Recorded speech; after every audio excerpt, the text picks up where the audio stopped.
So Donald Trump's vice presidential pick, J.D. Vance, just gave his first speech as the VP nominee in the Republican Party, and the expectations for Vance were low. He managed to go lower.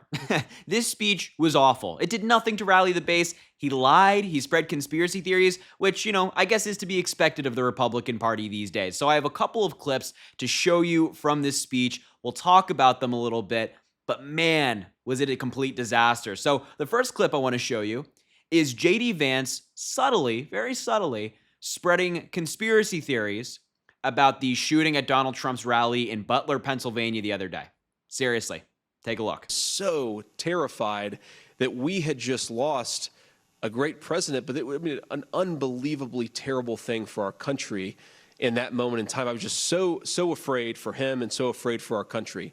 And then, of course, he stands up a minute later after they shot him. They literally shot him.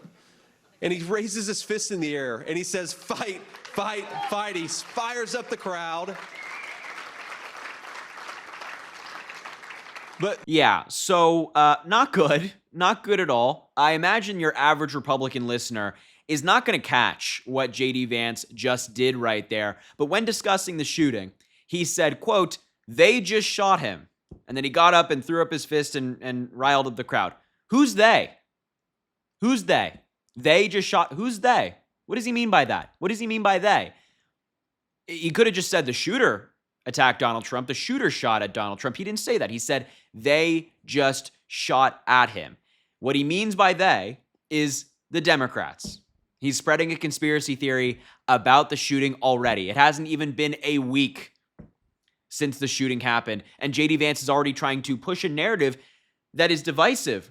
I thought Donald Trump told all of us that he was all about unity now. He wanted to unite the country, and now you have your VP nominee who already supports awful policy, which is divisive in and of itself. But in his first speech, as your VP nominee, Donald Trump's VP nominee, he's spreading conspiracy theories about the shooting.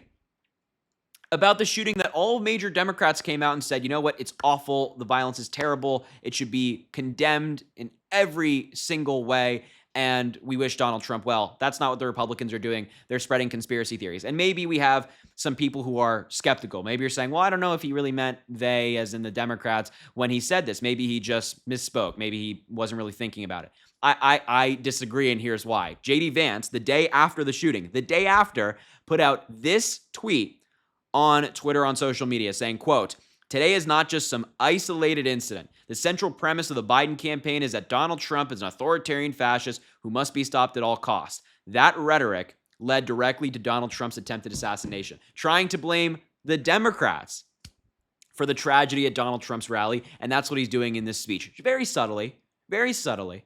He's now the VP nominee, so he has to reel it in a little bit, not really show his extremist colors that we know are, who we know that J.D. Vance is that individual, what he believes. But very subtly, he's spreading a conspiracy theory that the Democrats were behind the shooting, and I think that's disgusting. The first speech as your VP nominee, as a VP nominee for the Republican Party, he's lying. Awful. Awful, but unsurprising. So the next clip from this speech I want to show you is J.D. Vance trying to invoke the age-old line of, were you better 4 years ago than you were now? Are you better off today than you were 4 years ago under Donald Trump? And it's just, oh man, it's so terrible what he said here. Take a look.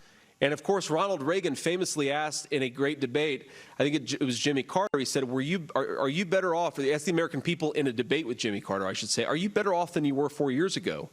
And I wasn't alive when he asked that question, but I know millions of Ohio families who would answer that question with a resounding no.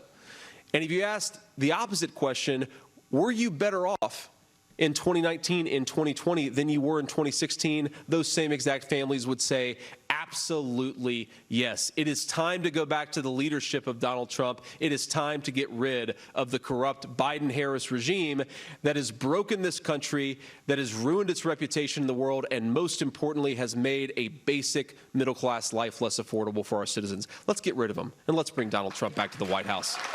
Yeah, so in that clip, again, J.D. Vance is being a bit slimy. I don't know if you caught it as well, but he said, are you better off today than you were in 2019 or 2020? He had to go all the way back to 2019 when there wasn't a pandemic to try to justify why Donald Trump should be president of the United States. And look, I don't know about you. The Republicans love to answer this question. I don't know about you, but I'm better off today than I was 4 years ago. Why? Well, 4 years ago today, the markets were crashing. There was like a 14% unemployment rate. Nobody was in school. Nobody was making any money. That's just one side of it. Then you look at hospitals around the country. There are freezer trucks parked outside of major hospitals because so many people were dying from COVID that they needed an extra place to store the bodies. By the way, meanwhile, Donald Trump was calling this fake, saying it was going to go away by Easter, that it was nothing, that people didn't have to social distance. That's one thing. Oh, and then, 4 years ago, we have a lunatic in office who is diminishing the United States, hurting our allyships around the world, passing bad policy. The minimal policy he passed was bad. He didn't really pass much during his presidency. He didn't do much. And he was just spreading this awful and divisive rhetoric during this time. And 4 years ago, he was suggesting we shoot American protesters during BLM protests. So when I think about, and now today we have Joe Biden in office who cares about American democracy. He's invested in America, invested in infrastructure, invested in manufacturing, invested in fighting climate change, lowering healthcare costs, has this terrific record. He's experienced, he's knowledgeable, he knows how to get the job done. Yeah, when I'm thinking about this question of if I, Harry Sisson, 21 years old, am better off today than I was 4 years ago, my answer is yeah, you're damn right I am. You're damn right I'm better off today. I'm a lot better off, I think. I can go to the store and buy paper towels and I don't have the commander-in-chief telling me that everything is okay and that the virus is going to go away. That's an improvement. That's an improvement in my eyes. And I think you would agree to. So this is the first speech that J.D. Vance gave as the VP nominee. And he's already spreading lies. He's already spreading conspiracies. And he's just being dishonest with the people as if 4 years ago, everything was just so rosy under Donald Trump. Yeah, you might have an empty seat at your table because Donald Trump didn't take the pandemic seriously. But trust me, he's great. Trust me, he's great. That's what... Give me a break. Gaslighting the American people. But what's new? Anyway, I just had to show you this very brief speech that J.D. Vance gave today as the new VP nominee and kind of talk about how awful it is and how this is what we're going to have going on for the next 4 months, hearing from these lunatics. So anyway, I'll leave it there. Thank you so much for watching. Make sure to subscribe down below. It goes an incredibly long way. Also, drop a like on the video and comment. Let me know what you think about Vance's speech.